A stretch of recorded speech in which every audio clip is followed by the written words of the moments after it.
Entonces, con esta forma ya podemos visualizar el movimiento del contraposto.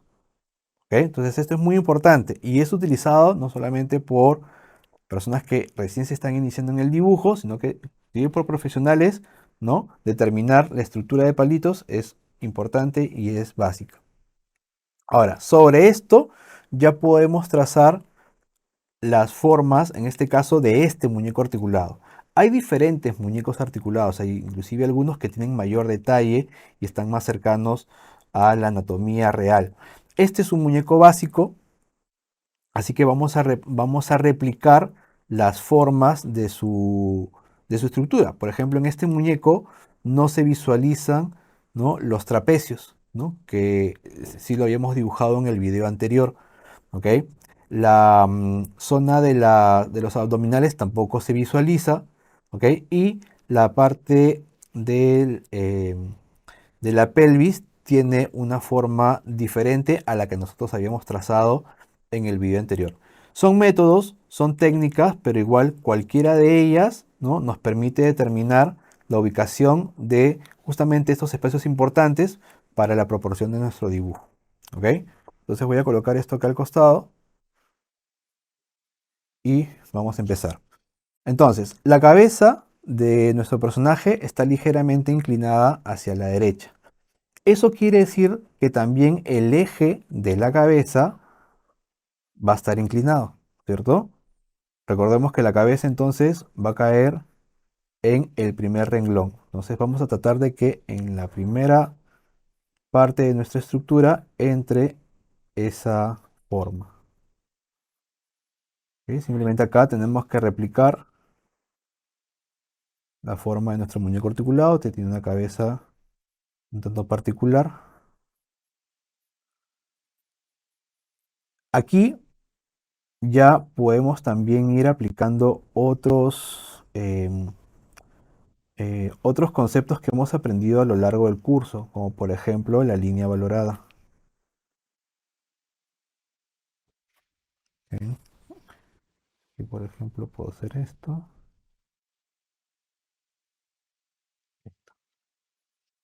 Ujú. Muy bien. Luego tenemos la articulación, aquí que sería el cuello.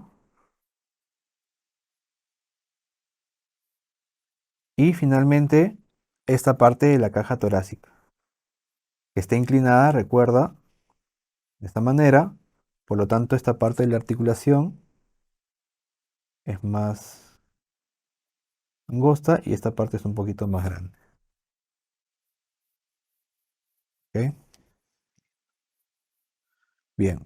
Ahora, hasta aquí tenemos claro cómo ubicar los elementos, pero también tenemos que considerar, en este caso en particular, ¿no?, cuál es la distancia entre un elemento y otro. Recordemos lo que vimos en las primeras sesiones de este curso, cuando estamos trabajando los bodegones, en donde podíamos hacer líneas imaginarias que nos permitían justamente ubicar un elemento con respecto a otro. Por ejemplo, el extremo de esta caja torácica, si yo la replico, ¿no?, si hago una línea imaginaria hacia arriba, apenas toca la cabeza del personaje. Apenas lo toca. Eso quiere decir de que ya puedo determinar de que esa estructura va más o menos hasta aquí. ¿Ok? En cambio, del otro lado, si hacemos una línea imaginaria hacia arriba, ¿no?, podemos determinar un poco la distancia que hay entre esa línea imaginaria y la cabeza del personaje, para poder justamente determinar el ancho de esa estructura. ¿Ok? Una vez que ya tenemos esto, vamos a sacar aquí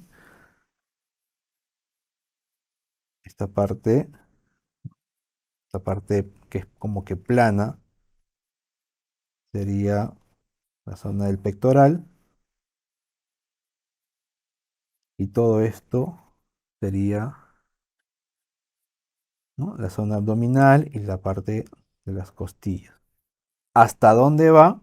Más o menos hasta la medida número 3, hasta la mitad de la medida número 3. Recordemos lo que vimos en el ejercicio anterior, ¿no? Entonces por aquí tendríamos la articulación, que sería esto de acá.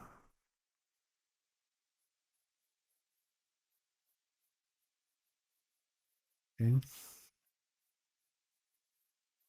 Listo. Entonces vamos dibujando y vamos analizando lo que estamos haciendo.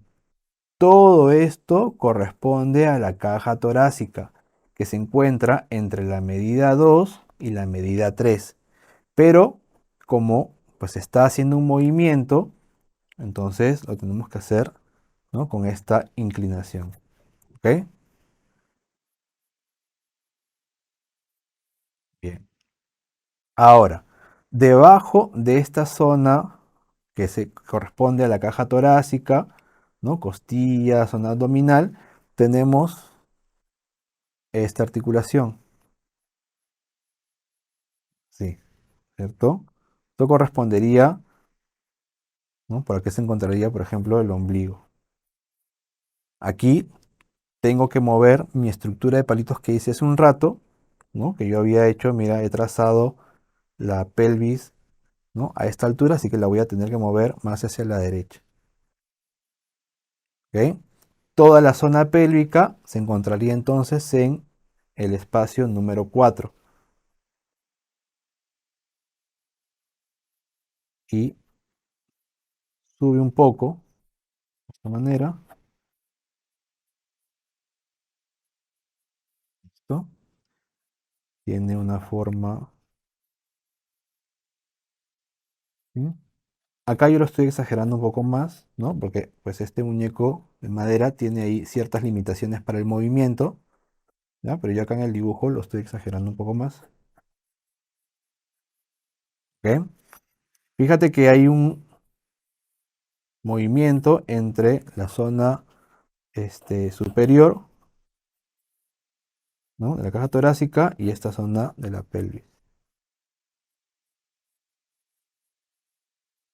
¿Ok? Sería así.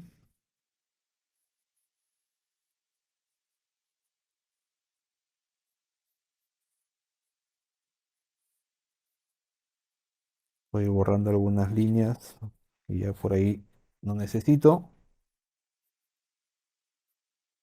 Bien.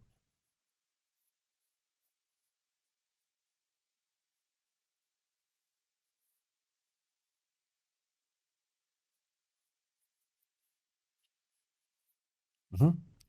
¿Listo? Ya tengo entonces esos dos. En la medida también que voy avanzando, ¿no? Puedo también ir planteando algunas sombras, por ejemplo,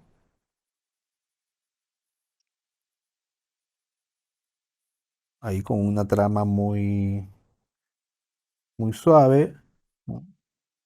Hemos visto diferentes tipos de tramas, así que podemos aplicar cualquiera de ellas. La achurada es la que de pronto mejor nos sirve para poder abordar este tipo de dibujos así rápidos.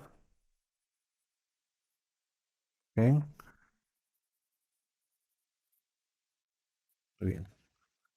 Vamos entonces ahora con las piernas, ¿no? Como habíamos movido toda la zona de la pelvis aquí, pues esta línea, ¿no? Que es la que hice inicialmente con la estructura de palos, ahora la voy a mover hacia este lado. Entonces, esta pierna es la que pues se apoya, normalmente está de frente o está derecha, ¿ok? ¿No? Las limitaciones de este muñeco de madera es justamente en el movimiento de las piernas. Entonces, normalmente esta está derecha y esta es la que está como más relajada, tirada hacia adelante, ¿ok? Entonces, vamos a hacer aquí, tenemos esta articulación, digamos. Aquí, por ejemplo, voy a hacer esto un poquito más ancho. Ya. Este muñeco tiene una particularidad. Recuerda que es un muñeco muy básico, ¿ok? Entonces, este muñeco, por ejemplo, no marca em, el hueso del fémur, ¿no? La cabeza del fémur, que es la que hace inclusive que de pronto la cadera ¿no? En las figuras femeninas, ¿no? Se vea un poco más prominente inclusive, ¿no? Entonces, em, teniendo en consideración eso, yo estoy haciendo un poco más ancha esta parte, ¿ya? ¿Ok? Para que además se vea como pintura.